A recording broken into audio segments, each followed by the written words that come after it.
Welcome student, this is our lecture number 11. Lecture 11, class 11th, physics, unit 3rd. कल जो last lecture था हमारा उसमें जाते जाते मैं एक टॉपिक के बारे में बता के गया था आपको कि भाई हमारे पास दो तरीके के रोड होते हैं। एक तो ये वाला जो नॉर्मल, हाँ आपने देखा होगा कि जिस पे हम मूव करते हैं तो जो दोनों लेवल होंगे, सपोज करो ये रोड है तो इसके दोनों लेवल हमारे पास क्या होंगे, इक्वल होंगे। और एक दूसरे तरीके का रोड होता है जिसमें क्या होता है, जो बाहर वाला किनारा होता है वो ऊपर की साइड होता है, जो अंदर वाला होगा वो नीचे की साइड होगा। ये आप लोगों ने देखा होगा कि जो बाहर वाला किनारा है वो मोड़ के ऊपर बाहर के ऊपर की साइड होगा, जो अंदर वाला है वो नीचे की साइड होगा, जिसको हम बैंकिंग ऑफ रोड बोलते हैं। वो हमारा अगला टॉपिक है। लेकिन आज का हमारा जो टॉपिक है जिसमें जो नॉर्मल, यदि हम गाँव में देखें जो नॉर्मल रोड होते हैं हमारे पास, उसमें हमने ये चीज़ नोटिस की है क्या कि जब हम टर्न लेते हैं उस टाइम पे जो दोनों लेवल है यदि रोड के वो इक्वल होते हैं, तो उसमें आप लोगों ने देखा होगा कि वो एक सेफ टर्न नहीं होता। हालांकि कई बार हम जाते हैं तो ये नहीं कि हर बार ही गिरते हैं या हर बार ही नहीं गिरते। यदि हमारी वो किस चीज़ पे डिपेंड करता है कि हमारी वेलोसिटी क्या है। यदि हमारी स्पीड ज़्यादा होगी, आप लोगों ने सुना होगा नॉर्मली कहावत भी है कि जब मोड़ आए तो उससे पहले हमें अपना व्हीकल है वो धीरे कर लेना चाहिए। क्यों? इससे क्या होता है, गिरने का खतरा कम रहता है। अब वो चीज़ हमारी जो वेलोसिटी है वो किस चीज़ पे डिपेंड करने वाली है, किस चीज़ पे डिपेंड नहीं करने वाली, ये सारी चीज़ें हम इस लेक्चर में पढ़ने वाले हैं। ठीक है, तो शुरुआत करते हैं। आज का हमारा टॉपिक है rounding a level curve road.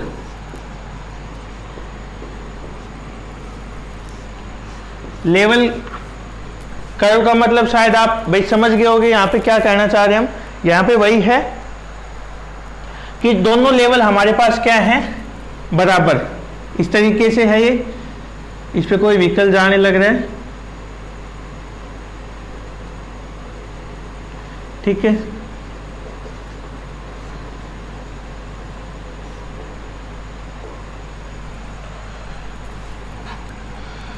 लिखते चलो इसमें थोड़ा पहले।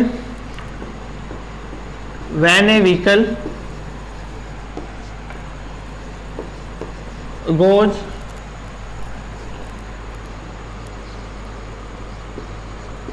Round A level curve road, it require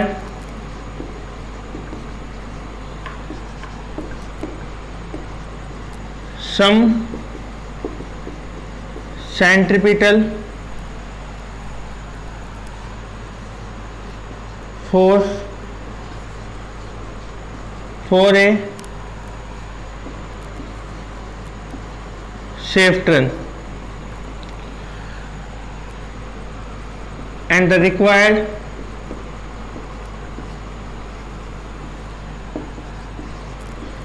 centripetal force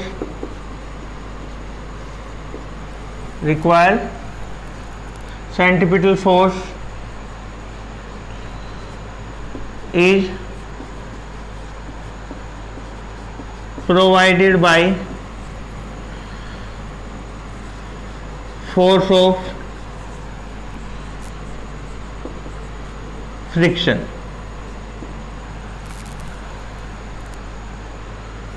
When a body moves round a level curve road, three forces acting on the body। First हमारे पास भाई यहाँ पे यदि हम देखें तो जो हमारा ऑब्जेक्ट है जब वो टर्न लेने लग रहा है उसके ऊपर 3 फोर्स एक्ट कर रहे हैं, और वो 3 फोर्स कौन कौन से हमारे पास, एक हमने देखा इसका वेट mg है नीचे की साइड, नॉर्मल रिएक्शन हमारा ऊपर की साइड, और फोर्स ऑफ फ्रिक्शन है towards the centre of the road. तो हम क्या लिख सकते हैं, first weight of the car mg, the weight of the body लिख सकते हैं mg, डाउनवर्ड डायरेक्शन। सेकंड यदि हम बात करें क्या हमारे पास normal reaction,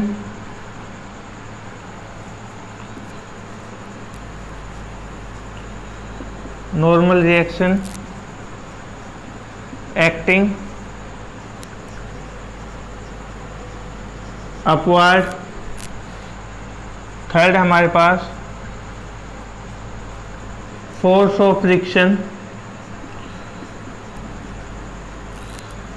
acting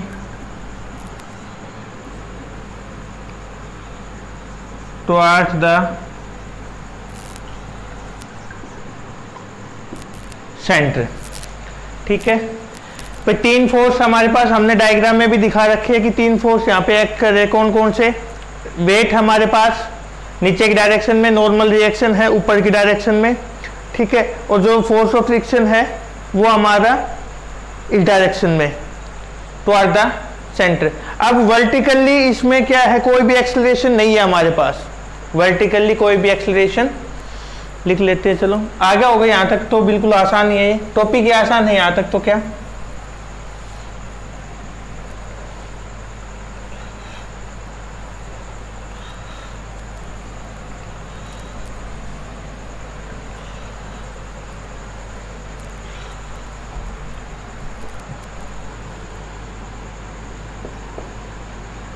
there is no acceleration acting vertically, so r minus mg is equal to 0, और r किसके इक्वल हो जाएगा भाई, mg के इक्वल। ये हमने इक्वेशन नंबर फर्स्ट मान लिया, और यहाँ से भी दिख रहा है r माइनस एफ जी किसके इक्वल है भाई, r किसके इक्वल है हमारा, mg के इक्वल। ठीक है, अब यदि हमें कोई भी एक सेफ टर्न लेना है भाई, यहाँ पे मैंने आपको बताया है कि जैसे ही हमें यहाँ से घूम के ऐसे जा रहे हैं, तो यदि हमारे पास जो टर्न हमारी वो सेफ होगी, तो उसके लिए क्या होना चाहिए हमारे पास, जो यहाँ पे अवेलेबल फोर्स ऑफ फ्रिक्शन है उसकी वैल्यू ज्यादा होनी चाहिए जो रिक्वायर्ड सेंट्रीफ्यूगल फोर्स है उससे। जो फोर्स यहाँ पे चाहिए उसकी वैल्यू कम होनी चाहिए, जो अवेलेबल है उसकी ज्यादा वैल्यू होनी चाहिए। भाई सपोज करो आपको कोई शॉपिंग करने जाना है, कुछ चीज खरीदने जानी, तो आपके पास या तो उसके बराबर जितने का सामान आना है उसके बराबर पैसे होने चाहिए या उससे ज्यादा होने चाहिए, तभी तो आप जा सकते हो ना, वरना यदि आप चले गए तो दुकानदार वही बैठा लेगा आपको। ठीक है, तो क्या लिख सकते हैं हम यहाँ पे, for a safe turn on the road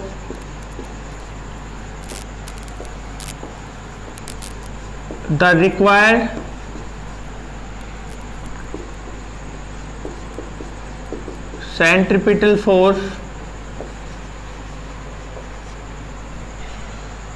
required centripetal force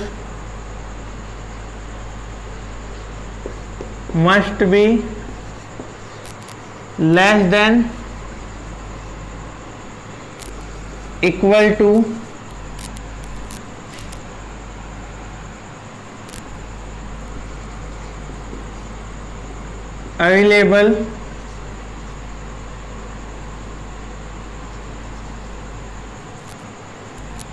available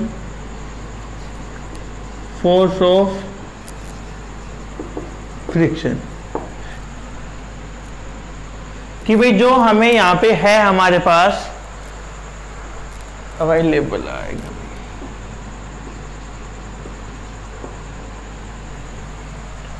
उसकी वैल्यू मतलब यदि हम इसको लिखें तो क्या होगा भाई,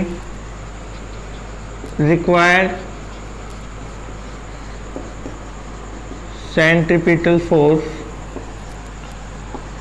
less than equal to available force of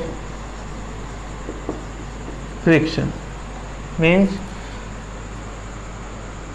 mv square by r is less than equal to f।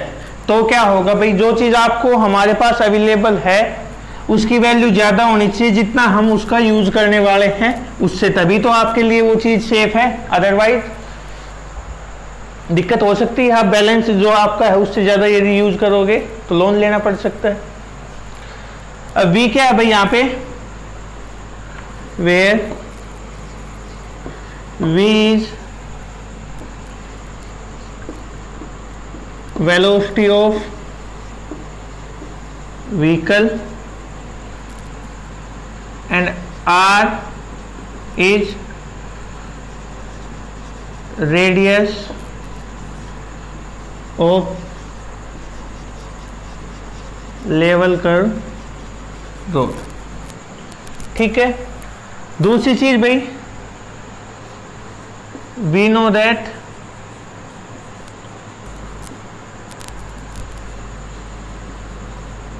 force of friction F is equal to क्या होता है,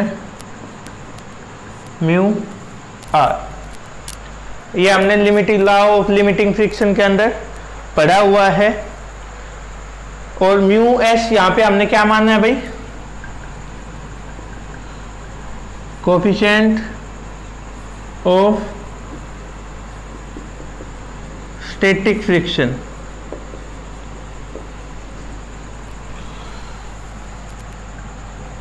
ये यदि सेकंड मान रहे हैं तो इक्वेशन सेकंड बिकम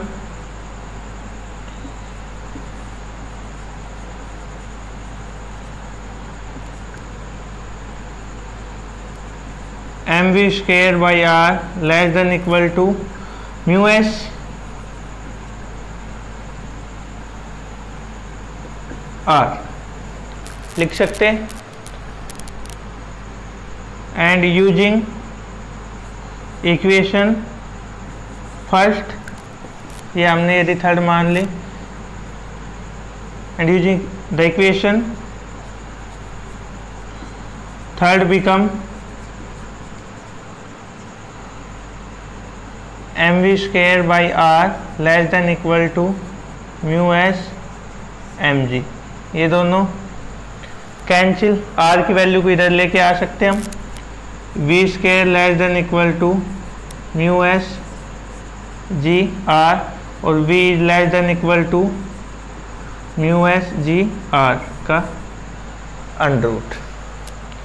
ये हमारे पास क्या आ गया भाई, velocity.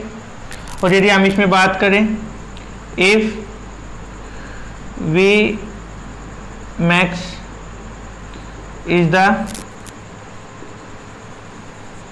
maximum velocity, then v maximum is equal to less than equal to under root mu s g r। ठीक है, बिल्कुल आसान है भाई। यहाँ तक हमें, मुझे नहीं लगता हमें कोई खास दिक्कत आई होगी इसके अंदर। बिल्कुल आसान तरीके से हमने किया है इसको। ठीक है, अब इसके अंदर यदि हम बात करें भाई, तो जो मैक्सिमम वेलोसिटी हमारी वो किसकी चीज पे डिपेंड कर रही है, दो चीजों पे डिपेंड कर रही है। जी की वैल्यू आपको पता है कांस्टेंट है, एक्सेलरेशन ड्यू टू ग्रेविटी है, वो हमारे पास कांस्टेंट रहेगा। किसकी वैल्यू पे डिपेंड करेगी, म्यू और एस पे। तो हम इसके अंदर लिख सकते हैं, एक मिनट इसको हटा देता हूं पहले एक बार।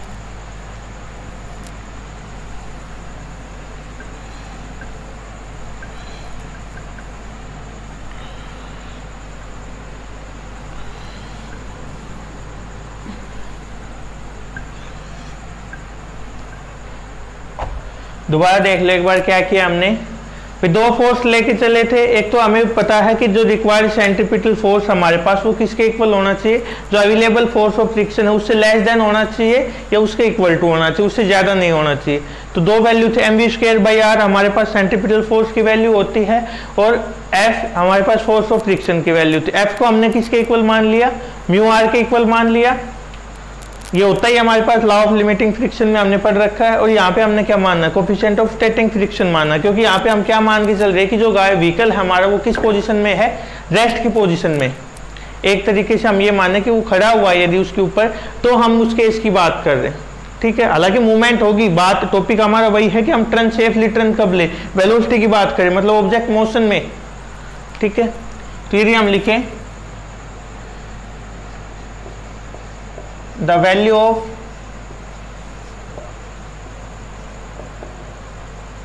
maximum velocity Vmax depend upon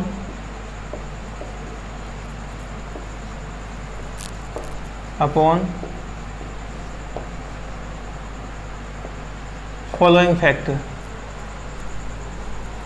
first है हमारे पास नेचर ऑफ, या कोफिशिएंट लिख सकते हैं हम direct, coefficient of friction, static friction,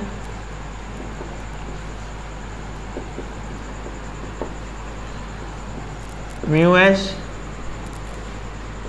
second है radius of the curve road, R के ऊपर ये डिपेंड करेगा कि जिस तरीके से हम घूम के आ रहे हैं उस रोड पे, वहाँ पे हमारी वेलोसिटी क्या है। इन सब चीज़ों पे हमारी जो वैल्यू है वो डिपेंड कर रही है। और इसके अंदर हम बता सकते हैं, क्या बता सकते हैं कि यदि भाई हमारे पास दोनों में से किसी एक वैल्यू पे भी कोई चेंजमेंट आता है तो हमारी जो वेलोसिटी मैक्सिमम वैल्यू वो इंक्रीज और डिक्रीज हो सकती है, ठीक है। तो ये था हमारा आज का लेक्चर, जिसके अंदर हमने किसके बारे में पढ़ा है भाई, जो कोफिशिएंट है हमारे पास, सॉरी, यदि हमारे पास एक कोई लेवल का रोड हो जिसमें दोनों किनारे बराबर हो, उस पे यदि हम मूव कर रहे हैं तो हमें किस वेलोसिटी के साथ मूव करना चाहिए। जो हमारी वेलोसिटी है वो इनका जो प्रोडक्ट आएगा उससे कम होनी चाहिए या उसके बराबर हो सकती है। यदि उससे ज़्यादा गए तो स्किड होने का, स्लिप होने का खतरा होता है वहाँ पे और आप सेफली टर्न नहीं कर पाओगे। तो with in this limit you can turn safely, otherwise you will be face accident, normally हमें देखने को मिला होगा। और कल जो हम टॉपिक करने वाले हैं इसके अंदर, तो वो जो रेसर बाइक होती है उनका ग्राउंड देखा होगा, जहाँ पे रेस वगैरह होती है बाइक की, वहाँ पे वो घुटना ज़मीन में टिका के बाइक को घुमा देते हैं, आपने देखा होगा। Don't try it at home firstly, इसको घर पे करने की कोशिश ना करें, it can be dangerous for you, ठीक है। वो देखते हैं कल वाले लेक्चर में। Thank you.